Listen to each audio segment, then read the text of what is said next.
So much of, I think, our digital voice or brand voice or packaging, like all of what we kind of encompass, stems from like who we are and also like the type of products that we're producing, which are serious on the farm and production side, and then bringing them to market with like this fun, relatable, connective energy.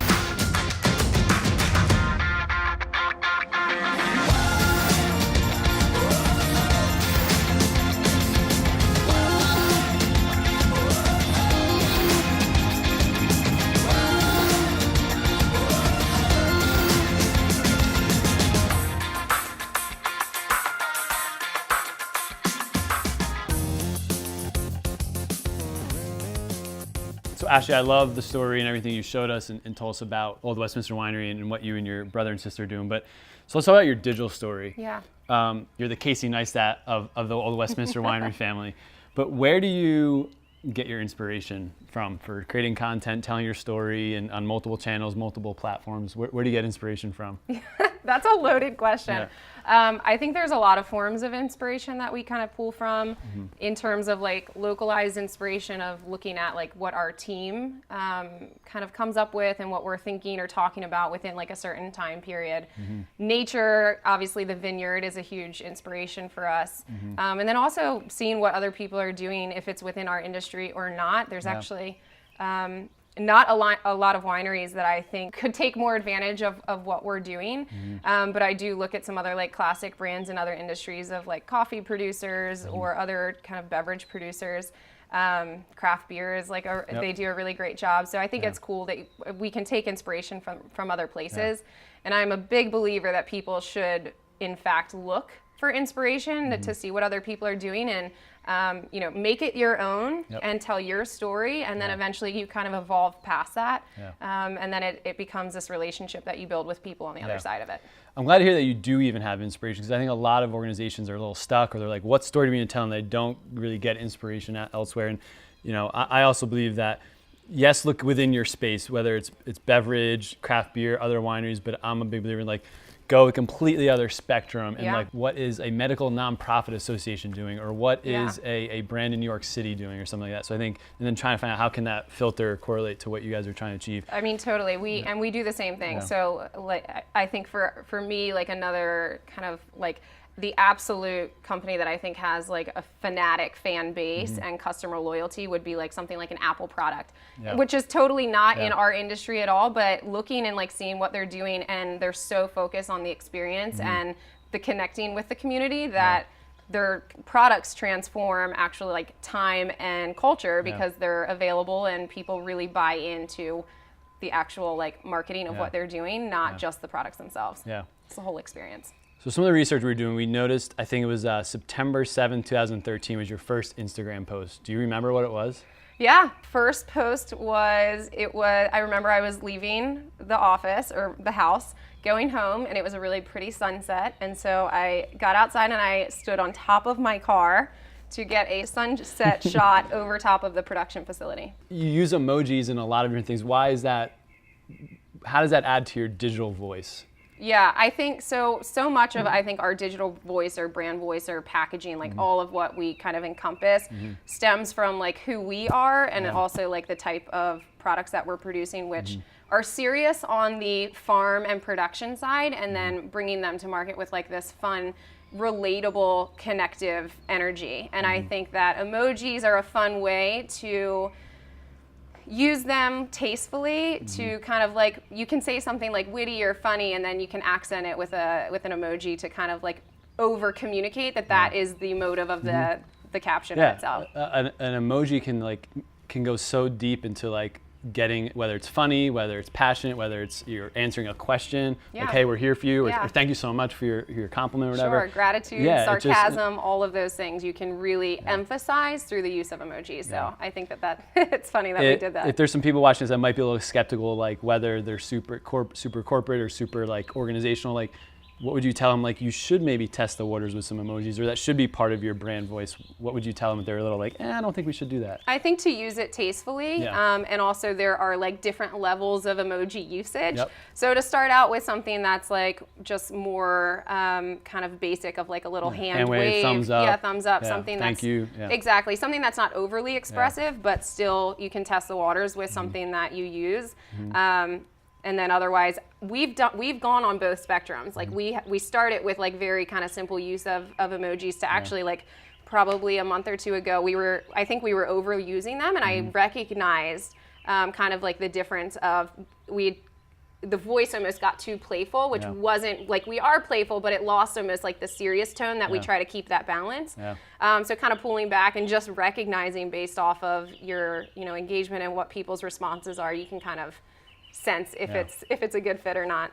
I know like your brother and sister run the Facebook Lives and do some other stuff, but when it's not just you running the social media, how do you keep that voice, that style, that vibe, that language and connection? How do you keep that consistent, whether it's you or another coworker or your brother or sister posting? Like, how do you make sure that we can't tell, like, oh, I don't know if it's Ashli, Drew, Lisa, Carly, like, how do you keep that? Is there a rule of thumb, or is there a North Star that you guys have? Or North Star, and we work so closely together. So I think the way that like we kind of format our workspace is that everyone knows the way that we think, and the way that we speak and communicate. And I think it's a matter of time of, as people like keeping touches with, it doesn't matter how big your company is, like when you're keeping touches with the people within it, I think that you start to think and speak similarly, and I think that that's like super important. Like we have conversations, we're very open communicators, so letting people like know how we want things to be portrayed or how we speak about things. And I think ultimately that is something that is kind of latched onto, and then that can continue that kind of equalized voice. Cool.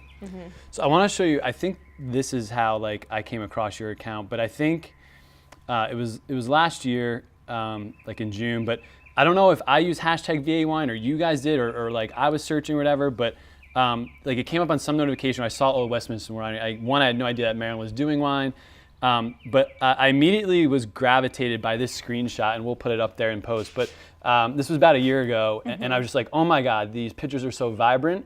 Cool. I actually use this in the next thing I'm going to talk about in a training, but I have people look at like your 9 test or your 3x3 grid, and everything everybody says is, yes, they're vibrant, they're colorful, they tell a story, but I think there's only 2 that like have wine in them. Like you're showing your brother, you're showing yourself, you're showing engagement, you're showing the opening of this. Why is it not just about the wine, and how does that work in like building a community? Because now you're upwards of like 15,000 followers. Like, why is it not just about the wine? I really like that screenshot. I think that it really showcases the balance that we try to strike between, like we kind of touched on, what people are looking for when they're purchasing products, which I think consumers are more educated than they've ever been, because the accessibility is higher than it's ever been.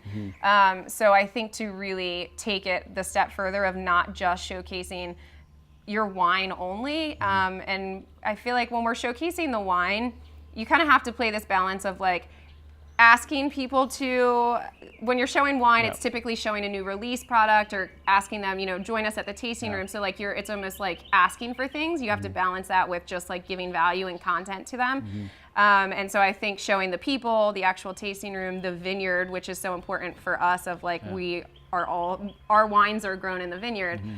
So for us, kind of showing that balance and also balancing the content that we're putting out. I think if you get too heavy leaning one way, then I don't want to hear about your wine anymore. I don't want to come there. Or I like how you're making about your community too, like the proposal. You're showing like girlfriends drinking like on a Sunday afternoon, so you're making about them, and I think that makes people feel like, oh my God, I'm tagged or I'm featured or something. So, absolutely. One other thing, and this has been my mantra, is 30 seconds of work can actually have an impact on your bottom line. And we might have talked about this on our call beforehand, but I think it was shortly after I started following you guys, but I noticed like every Friday you're generally like, hey, here's what's happening Friday, Saturday, Sunday. And why I say 30 seconds of work is, I think it was definitely, what I could tell from the screenshot and from your story, it was definitely early in the morning. And I like, you're using emojis and you're tagging well-crafted pizza, but you basically were like, I'm in my car, I just pulled up to work, and you said, here's what's going on Friday. Yeah. Here's what's going on Saturday, and like we have a new release Sunday. Yeah. And when I tell people, when I show this example, and why 30 seconds of work can have a direct effect on your bottom line is that potentially you had about, I don't know, maybe 8,000, 10,000 followers. Let's say 10% of them saw it. Yeah. So let's say 1,000 saw it. 10% of those might have actually, 100 people might have come through your winery those 3 days. Yeah, absolutely. And I don't know, maybe on average people are spending 50 to $100. Like that, like if you didn't do that, if you didn't spend those 30 seconds, no one might have know what you're doing, or well-crafted pizza can then regram it or something. Exactly. So talk to me about, like, because I know you're super busy, but why is social media and content and telling your story, like, it's at the top of your priority list? In terms of the return of cost and time investment of that, you can take a video like that and communicate directly to your customer base in such a short amount of time, I think is continually and always important. Visuals are great, putting out that little story rather than just a longer caption or trying to give everyone the information through only writing. Again, it's kind of finding like those balances between it. And I think for that, exactly like what you said, you're reaching people that may have not planned their weekend trip yet or what they were going to do that weekend. And so putting it out of like, this is what we're up to, we would love to see you, like here's who's going to be coming, we've got food, we have the wine, then I think immediately you have either changed some people's minds, you've at least struck their attention, you've let them know, you've communicated what you need to about like what's happening at the business. And ultimately it yields a few people that end up coming and like, this is our first time here. Like we saw online that you had posted that you had a food truck here and the wine, and like we've never had Maryland wine. I didn't even know Maryland wine was doing, was here in this area. So people have come through and like when you're like, hey, did you hear it? Like there's some people that have heard about through Instagram or social media.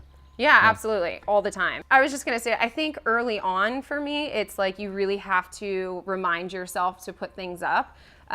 It becomes second nature eventually. It's because it is relational, and so I know that there are people that are wanting to know what's happening at the farm this weekend and which food truck will be here. And I think of like at first you have to remind yourself that you need to have that outlet and use that outlet, but eventually you see the actual benefit that comes from it, and then it becomes a second nature. You're putting yourself in the digital arena, like whether it's you or your siblings or other people that work for you. You're telling your story. You're trying emojis, you're tagging people, you're doing vlogs, you're doing Facebook Lives, like you're trying, you're taking risk.